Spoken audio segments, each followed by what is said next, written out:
By the time the Second World War ended in 1945, Europe was in ruins.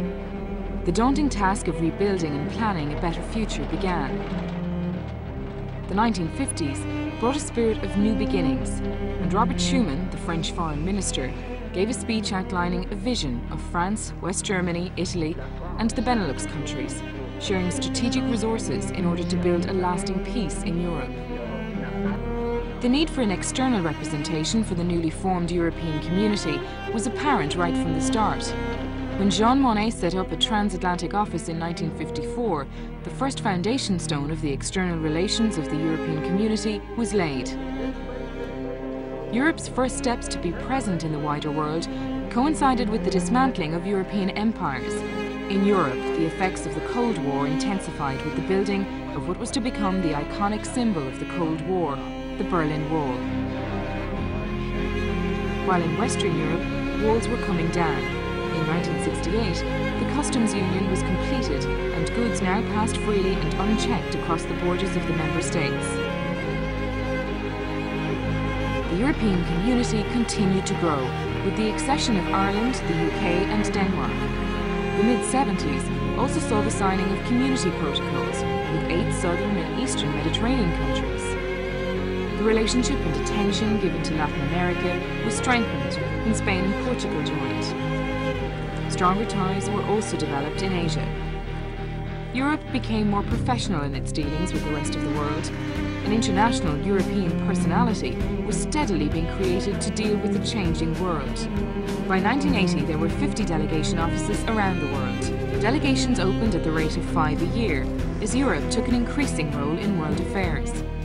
The need for a common foreign policy became more pressing, and a common foreign and security policy was eventually formalized in 1992 by the Maastricht Treaty. The end of the Cold War forced further changes to foreign policy. In light of the problems faced by Europe in reacting to the conflicts that erupted after the fall of the Berlin Wall in 1989, particularly in the former Yugoslavia, the EU created a European security and defence policy.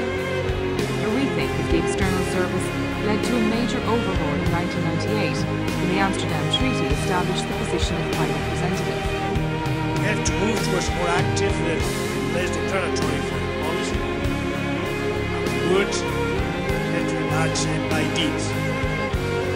Europe began to intensify its efforts to play an international political and security role, more in line with its economic status. Military or police forces were now sent to areas of crisis to carry out humanitarian operations, peacekeeping, crisis management, and even peacemaking. Military action could also be carried out by an EU rapid reaction force. The implementation of these programs coincided with the establishment of new delegation offices across Central and Eastern Europe. Europe also looked to its southern and Middle Eastern neighbours.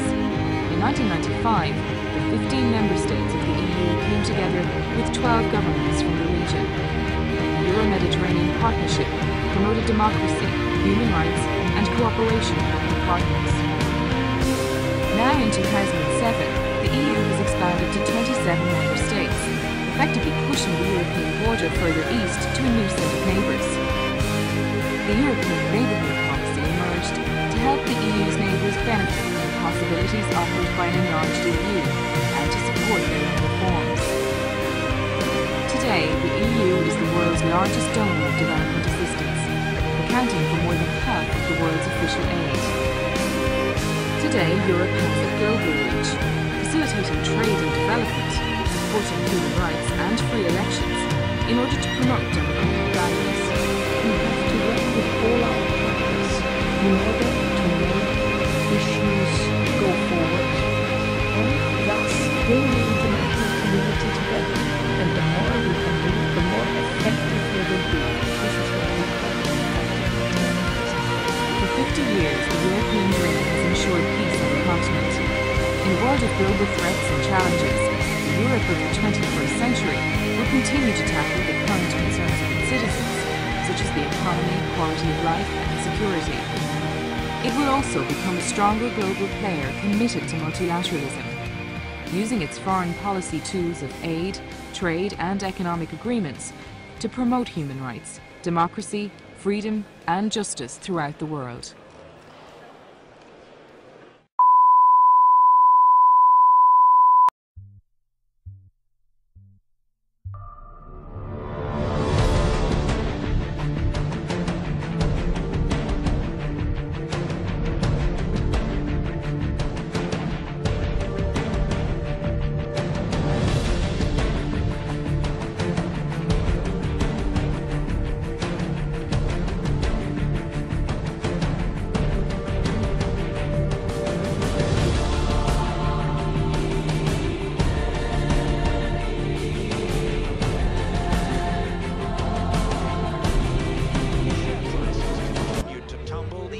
was forced to declare itself bankrupt. The largest single point trial. The regulators, they had the power to do every case that I made when I was State Attorney General. They just didn't.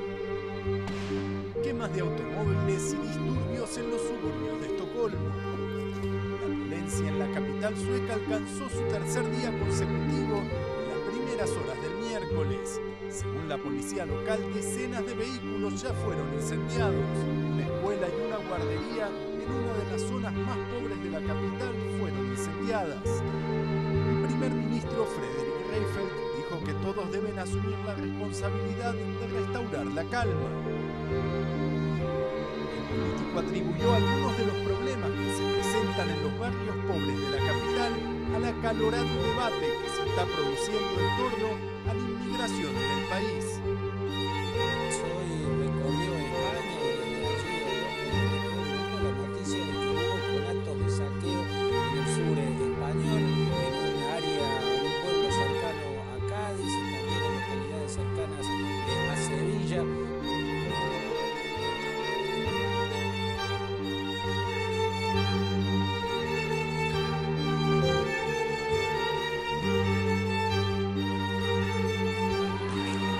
Son los disturbios más grandes en la última década. Y la ira continúa propagándose por los alrededores de Londres en forma de saqueos, destrozos y duros enfrentamientos contra la policía. 35 agentes han resultado heridos y ya hay más de 160 detenidos tras 2 noches consecutivas de violencia. Al principio todo sucedió en Tottenham, pero anoche los actos vandálicos se repitieron en importantes poblaciones vecinas como Enfield y, lo que aún asusta más a la policía, en Brixton, al sur de la capital, donde se ha saqueado un importante centro comercial. Watching this tsunami coming, they were having massive private gains at public loss. A financial engineer built dreams. When those dreams turn out to be nightmares, other people pay for it. El plan de austeridad impuesto por la Unión Europea y el Fondo Monetario Internacional recrudece las manifestaciones de la población de Grecia. No es ni Trípoli, ni Manama, ni Argel. Lo que se ve en pantalla son las calles del centro de Atenas, para ser exactos, de los alrededores del Parlamento y la universidad. La policía antidisturbios ha intervenido con gases lacrimógenos para dispersar a un grupo de violentos manifestantes que les lanzaban piedras y cócteles Molotov.